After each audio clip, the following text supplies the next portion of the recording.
it's just a calling. It's a gift. And then I ended up. I remember in the fifth grade, I used to make these little booklets, and I used to write these stories, and I would pass it out to the kids. And You remember well, who class it actually, was? That was Miss Newsom's class, maybe? Miss Faith. Miss Faith. Okay, okay. There was a Miss Faith. Yeah, there was a Miss Faith, and then we had. I think was she the fourth grade? Because I think Mr. Price was the fifth grade. Mr. Price was the fifth or sixth grade, yeah. And then Fifth Miss or sixth, Wells. and then I had Miss Kennedy in the sixth grade. That's right. Mr. Price was Remember fifth grade. Miss Yeah. fifth grade. So in Yes. the fifth grade, it was Mr. Price. I used to make these books, and what shocked me was that people remembered the stories. My peers remembered the stories in these books, and they told me what happened, and I just got a thrill out of that. So the seeds of what I was to do later in life, I had already shown in my younger years. I never knew I would be a writer in later in life, but so you see the seeds, and so I'm also reminded of the way that the Native American would be able to tell who the next chief would be. They would just watch the kids at play. And then watching the children at play, one of them had a certain influence over the other one.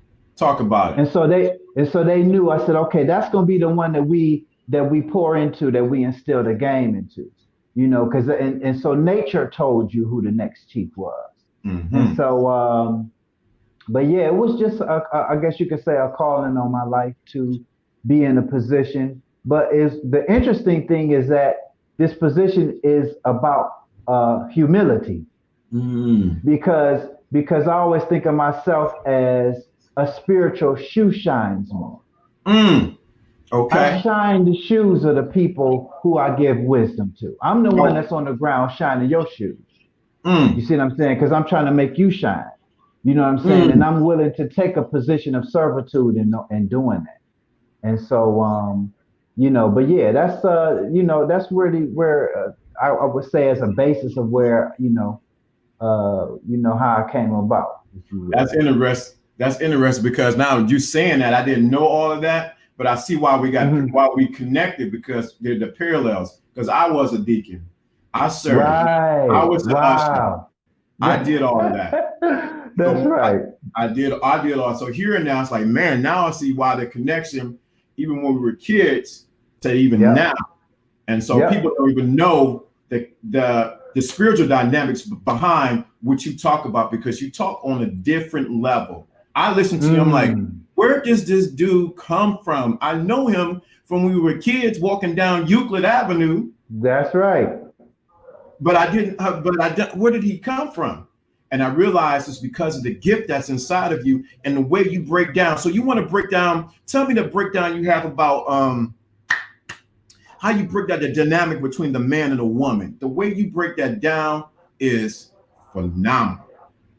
Yeah, so basically I just look at, they say the best way to approach this is this way. They say that if you really want to understand society, it's two people, I often say three people, that you have to talk to really understand society. You got to talk to the lawyers, you got to talk to the prostitutes, and you got to talk to the pimps, because they know everybody's business.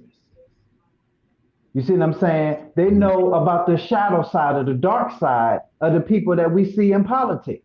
They know about, you know what I'm saying? They know about the secret issues of important men in society, because, they often say the other woman understands the husband a lot of times better than the wife does. Please talk about that. Please. That is the truth.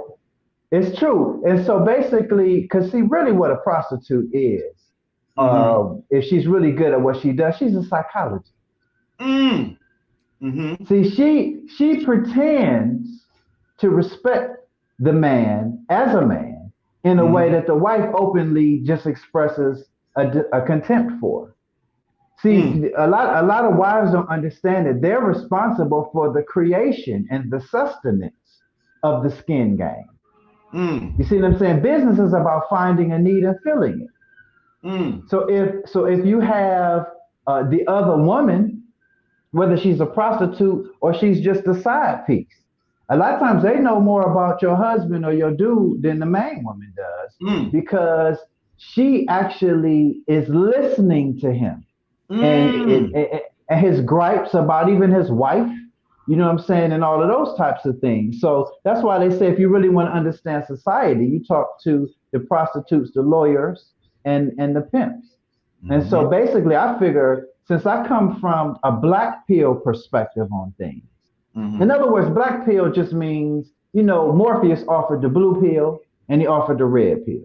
The blue pill is you stay in Wonderland, you know what I'm saying? But the red pill is your opportunity to see society for the way it is. That's right. A pimp takes the black pill though. Break that down. The black pill is when you just accept things for the way that they are without judgment. No judgment. No judgment. See, if I introduce you to red pill knowledge, you might have a hatred towards women or society when you see how it really is. Black pill is when you just accept, hey, this is how it is. This is how people are. Women oftentimes marry men for pragmatic reasons, not love. Like my grandmother was the wife of a preacher. And my grandmother said, well, the Bible don't tell a woman that she has to love her husband. It may tell her to submit to him, but it don't tell her that she got to love him. So what wisdom does that